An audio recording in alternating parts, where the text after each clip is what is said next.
خوف سے بھرپور آواز پر دانیال نے چونک کر اسے دیکھا۔ ساری رات وہ اس کے سرہانے بیٹھا رہا تھا۔ رات تو آنکھوں میں ہی کٹ گئی، دل بہت بے چین ہو رہا تھا۔ اب صبح کے 7 بجے اس کی خوف سے لبریز پکار پر دانیال نے جھٹ سے اس کی جانب دیکھا۔ مسلسل 2 راتیں جاگنے اور پھر آرزو کی وجہ سے خوار ہوتے اس کی خود کی آنکھیں سرخ ہو رہی تھیں۔ پانی۔ وہ اب بھی مندی مندی آنکھیں کھولے آہستگی سے بولی۔ پاؤں میں شدید درد کی لہریں اٹھتی محسوس ہو رہی تھی۔ دانیال نے جلدی سے سائڈ ٹیبل سے پانی کا گلاس اٹھا کر اس کی جانب بڑھایا۔ آرزو نے ہوش سنبھالتے اب اپنے قریب نیم دراز دانیال کو دیکھا تھا۔ رات کی پوری داستان یاد کرتے یکدم ہی اس کا چہرہ سرخ پڑ گیا تھا۔ اس نے لب بھینچے، پانی کا گلاس اس سے لیتے لبوں کو لگایا اور 2 گھونٹ بھرتے گلاس زور سے سامنے دیوار پر دے مارا۔ یہاں کیا کر رہے؟ اب آپ دفع ہو جائے یہاں سے۔ دے تو لی ہے سزا، اب کیا مارنے کا ارادہ ہے؟ وہ چیخی تھی۔ دانیال سختی سے لب ایک دوسرے میں پیوست کے اس کے الفاظ سن رہا تھا۔ اس کا سر پہلے ہی شدید درد سے پھٹ رہا تھا اور اوپر سے اس کی چبھتی آواز کسی ہتھوڑے کی ضرب کے مترادف تھی۔ آواز نیچی رکھ کر بات کرو، اپنی حرکت کا تمہیں ذرا بھی اندازہ ہے کیا؟ دانیال غصہ قابو کرنے کے چکروں میں سرخ ہوتے چہرے سمیت بولا تھا۔ آرزو نے خون خوار نظروں سے اسے گھورا۔ ہاں ہے، اور میں ایسا ہی کروں گی، سنا تم نے؟ اگر تم مجھے نہیں چھوڑو گے تو میں بھاگ جاؤں گی یہاں سے، لیکن تمہارے ساتھ نہیں رہوں گی۔ وہ ہذیانی ہوتی چیخی تھی۔ پاؤں میں شدید جلن اور درد محسوس ہو رہا تھا۔ دانیال نے سرد نظروں سے اسے دیکھا۔ بکواس بند کرو اپنی، میں بھی دیکھتا ہوں کہاں بھاگ کر جاتی ہو تم مجھ سے۔ اگر یہ ضد ہے تو پھر ضد ہی سے آرزو خان، تم مجھ سے ہرگز نہیں بھاگ سکتی۔ وہ شدت سے اس کا چہرہ دبوچے غرایا، ایک پاؤں میں جلن اور دوسرا اس کی سلاخی شدت بھری گرفت چہرے پر محسوس کرتے آرزو کی آنکھوں سے آنسو نکل آئے تھے۔ تم جاہل انسان! اس کا لہجہ لڑکھڑا گیا تھا، آنسو چہرے پر روانی سے بہنے لگے تھے۔ سامنے والے کی سفاکیت بھری نظروں میں دیکھتے آرزو کو اپنی بیک بون میں سرسراہٹ سی ہوتی محسوس ہوئی۔ نہیں رہنا مجھے تمہارے ساتھ، میں مر جاؤں گی مگر اب تمہارے ساتھ نہیں رہوں گی۔ آرزو اپنا سر جھٹکتے خود کا چہرہ اس سے چھڑواتی دھاڑی تھی۔ دانیال نے غصے سے مٹھیاں بھینچ لی۔ وہ خود کو کچھ بھی غلط کرنے سے باز رکھ رہا تھا۔ جاہل ہو تم، بس مجھ پر روب جھوڑنا آتا ہے۔ ایک رشتے کی آڑ میں تم مجھ پر اپنا غصہ اتارتے ہو۔ جاہل شخص، تم سے اچھا تو وہ دراب تھا جو کم از کم جو بھی تھا سامنے۔ وہ بولتے بولتے رکی جب دانیال نے مضبوطی سے اس کے بال اپنی مٹھی میں جکڑے۔ ایک سسکی آرزو کے لبوں سے خارج ہوئی۔ خبردار اگر تم نے اس باسٹرڈ کے ساتھ مجھے ملانے کی کوشش کی، میں ادھر ہی تمہاری جان نکال لوں گا۔ وہ اس کے بالوں پر گرفت مزید سخت کرتے شعلہ بار نظروں سے اسے دیکھتے دھاڑا تھا۔ آرزو نے بیڈ پر زور سے پاؤں مارتے ساتھ اپنے ہاتھوں سے اس کی گرفت ڈھیلی کرنی چاہی۔ کئی ناخن دانیال کے ہاتھ پر خراشے چھوڑ گئے تھے اور اب پھر سے آرزو کے پاؤں کے زخم رسنے لگے تھے جن سے خون بہنا شروع ہو گیا تھا۔ دانیال نے بے ساختہ اس کے بال چھوڑ دیے۔ وہ شدت سے دھاڑے مارے رونے لگی۔ پاؤں میں شدید جلن ہو رہی تھی اور اب بالوں میں ہوتی تکلیف سے اس کا دل کیا وہ مر ہی جائے۔ دانیال نے سختی سے لب بھینچ لیے۔ ایک گہرا سانس بھرتے اس نے خود کو نارمل کرنے کی کوشش کی۔ درد ہو رہا ہے۔ وہ گھٹنوں کے گرد لپٹے اس کے بازو پر دھیرے سے ہاتھ رکھتے تھوڑے نرم لہجے میں بولا، نہیں جاہل انسان، سکون مل رہا ہے، نظر نہیں آ رہا تمہیں خون نکل رہا ہے؟ آرزو سر اٹھاتے روتے ہوئے چیخی تھی۔ دانیال نے سخت نظروں سے اسے دیکھا۔ کس نے کہا تھا تمہیں اس طرح بھاگنے کو؟ ہاں؟ دانیال بیڈ سے اٹھ کے الماری سے فرسٹ ایڈ نکالتے وہ اس کے پاؤں کے قریب بیٹھ گیا۔ تھوڑی دیر پہلے والا غصہ اس کے چہرے پر کہیں نہیں تھا، لیکن ہاں تھوڑی بہت سختی ضرور نظر آ رہی تھی۔ آرزو نے پاؤں پیچھے کی جانب کھینچے جس پر دانیال نے اسے گھورتے واپس اس کے پاؤں پکڑتے اپنی گود میں رکھے تھے۔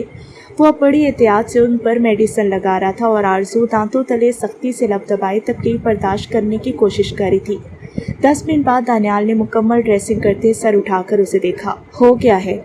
اس کے چہرے پر بکھری تکلیف کی لکیروں کو دیکھ کر وہ نرمی سے بولا۔ آرزو نے نم آنکھوں سے اسے دیکھا۔ یہ مت سمجھنا میں بھول جاؤں گی سب دانیال سفیر خان، سوچنا بھی بات، میں چھوڑوں گی نہیں تمہیں۔ وہ ہیزل آنکھیں اس کے چہرے پر گاڑے بولی تھی۔ دانیال نے اس کی نم ہیزل آنکھوں میں جھانکا جس کے گوشے سرخ ہو رہے تھے۔ اس کے دل میں ایک طوفان برپا ہوا۔ پہلے تم فیصلہ کرو تمہیں مجھے چھوڑنا ہے یا نہیں۔ وہ بیڈ سے اٹھتا اب اس کی سائڈ پر آتے اسے جھٹکے سے بازو میں اٹھا گیا۔ نیچے اتارو مجھے۔ وہ اس کا کالر سختی سے جکڑے بولی، پھر تم گلا پھاڑ کر رونے لگو گی۔ وہ نخوت سے بولا۔ آرزو نے تیکھی نظروں سے اسے گھورا۔ وہ صحیح کہہ رہا تھا، وہ چل نہیں سکتی تھی فی الحال، ورنہ زخم تازہ ہو جاتے۔ یہ بھی ٹھیک ہے، تم میرے نوکر بننے کے لائق ہی ہو۔ وہ استہزاء ہنستے اسے آنکھ لگا کی۔ دانیال نے سخت نظروں سے اسے گھورتے اس کے وجود پر گرفت سخت کر لی۔ تمیز سے بات کیا کرو مجھ سے، یہ تم مت کیا کرو۔ دانیال سنجیدگی سے بولتا اسے واش روم کے اندر لے آیا تھا۔ اسے انتہائی نرمی اور آہستگی سے نیچے اتارا تھا۔ آرزو نے گھور کر اسے دیکھا۔ باہر جاؤ، آئے بڑے عزت لینے والے۔